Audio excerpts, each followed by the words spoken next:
Hi, I'm Charles Moriarty, and this is an interview with Milky.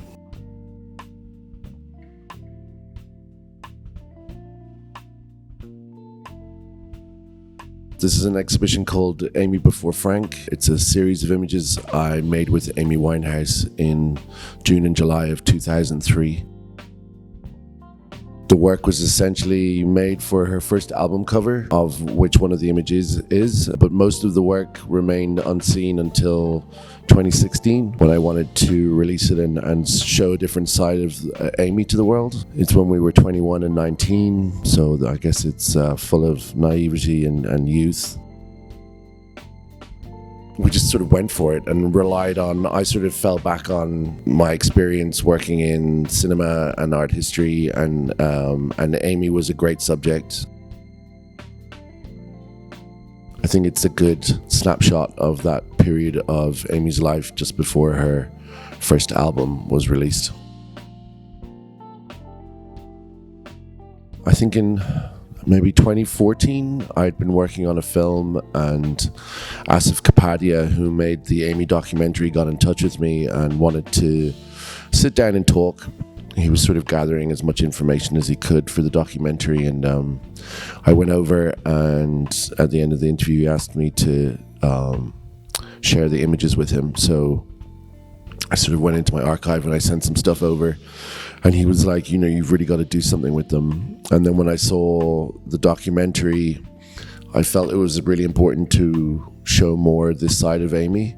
I think everyone is very, everyone knows what happened towards the end, and everyone sort of saw the press stuff, but this part of her life is sort of less celebrated, and I kind of wanted to bring to the fore the girl that I knew and the girl that I had a lot of laughs with, and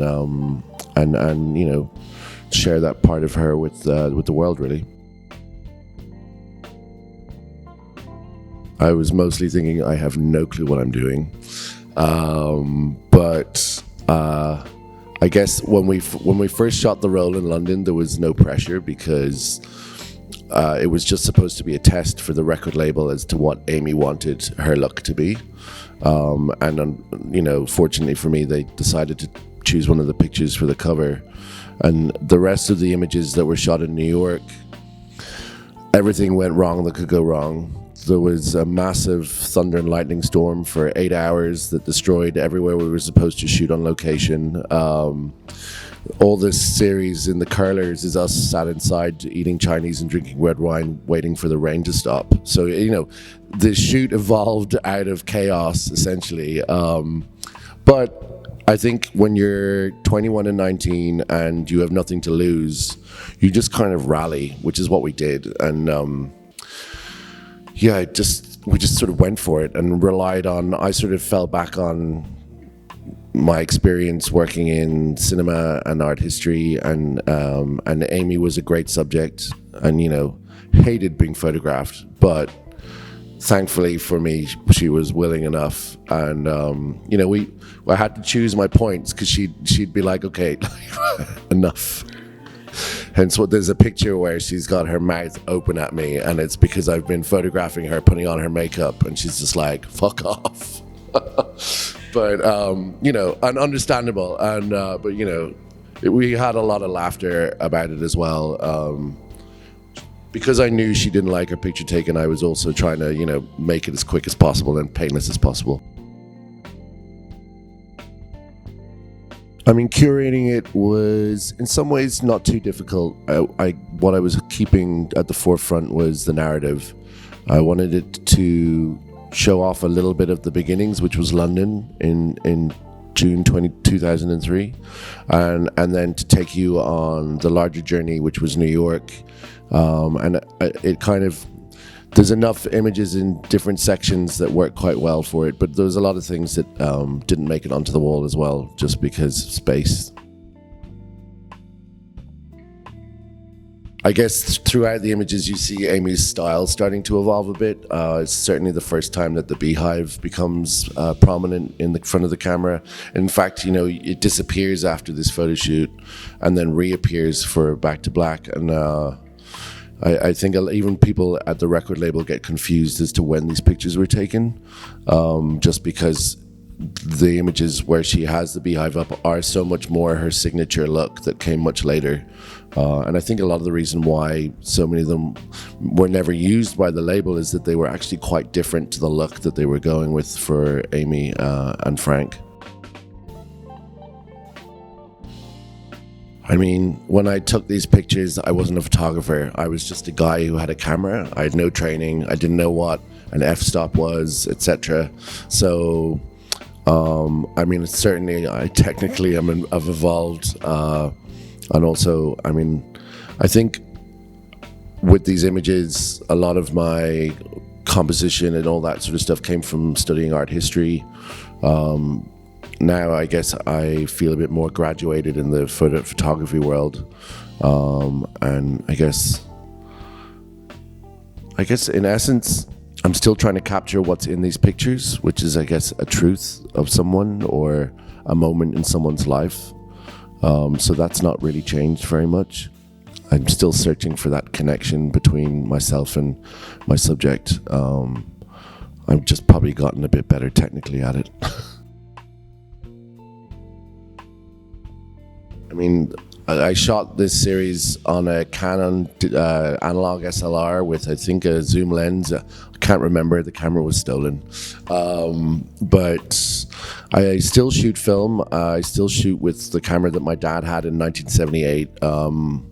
I shoot a Pentax 6.7, but I also shoot digital. I understand the need for digital. I understand the need to, deal with your clients and have things turn around at a certain pace. But I mean, the reality is, even if you shoot a digital image, you can make it look like a film image. It's all down to aesthetic, really, in the end of the day, and how you want your work to be seen by the world, I guess, and what you're trying to present. Sometimes digital is the best option. It really depends on what the item or person in front of you is about, and I guess you kind of just have to be versatile enough in what you're doing to roll with that. Phones, I think, are amazing in other aspects. I mean, it's basically the new compact camera, which they're getting better and better now. We've got to remember when I'd shot this, the first digital cameras had come out, but you were still tiny in terms of megabytes to what that we have now. So it's an evolving thing. And, a great photographer friend of mine once said, basically everyone now is a busker in the photography world because it's available to everyone. It is a universally available thing, and you don't have to have the technical know-how to take a decent picture anymore. And digital has, I guess, in some ways shared the world more with people, for good or bad. This image is shot in London on a rooftop near Old Street. We sort of shot the album cover image and a couple of others around Brick Lane in East London, and Amy was then recording in a studio near Old Street, and I was sort of just along for the ride at that point. And when she'd sort of done a few tracks in the booth, I was like, let's go up to the roof, grab the guitar. And so we shot the last images on the roll, which were up on the rooftop. And this is one of them where she kind of looks quite glorious on the top of the roof with her Benson. This is Amy and my attempt at being rock and roll. I think we were sort of running out of ideas. We were in the building, we knew we were running out of time, and I was like, just suggesting idiotic things, and this is one of them. And we put your guitar in the washing machine, and it kind of came out great, regardless of how silly it felt at the time. This is the image that was used for the album cover for Frank. It was flipped for the cover, so normally you're used to seeing it the other way around. This is kind of the first time I felt like Amy and I really clicked when we were taking pictures. Up until this point, it all felt a bit, I guess, like you were doing something for Enemy for a quick sort of music publicity shot. But there was a guy walking his dogs, and we were like, hey, can we steal those for a minute? And Yeah, it was. We had like a little entourage of friends with us, sort of helping and holding the glasses of wine, and yeah, it just was the perfect distraction for Amy, the dogs. So I just had her walk down the street, and we got this great picture, and of course me in the shadow as well, which is quite funny. Yeah, and she just had that moment where she could be herself and not think too much about the whole situation, and I think it really shows in her facial expression, and it's nice to see her sort of just smiling and in that sort of happy place, you know. This is a portrait of Amy. We're in my cousin Dan's apartment in New York, which he kindly lent me for the week when I was staying there because he wasn't in town, and we had sort of picked up some Chinese from around the corner and some wine, and we're just sat chatting. Amy was playing her demos from recording with Commissioner Gordon in New Jersey, and we were sort of just sort of chatting and discussing where she was going with her music and all that kind of jazz. And I kind of love this image because it's so classic in the sense that it feels like it's maybe from the 60s. It doesn't necessarily scream 2003. Maybe the guitar case, or maybe the cat Kitson bag in the background, I don't know. But it's my finger going across, which is really funny. I was sometimes used to get caught in the flash, and it actually works quite nicely. It's a funny contrast in there. I love her hand just coming out. But yeah, it's sort of a time, but sort of not fixed. It's kind of a nostalgic image in a sense, but it also feels really personal and intimate. And you know, she's doing the big eyes to camera, which is always nice. So yeah, God knows what we were talking about at the moment. Probably boys.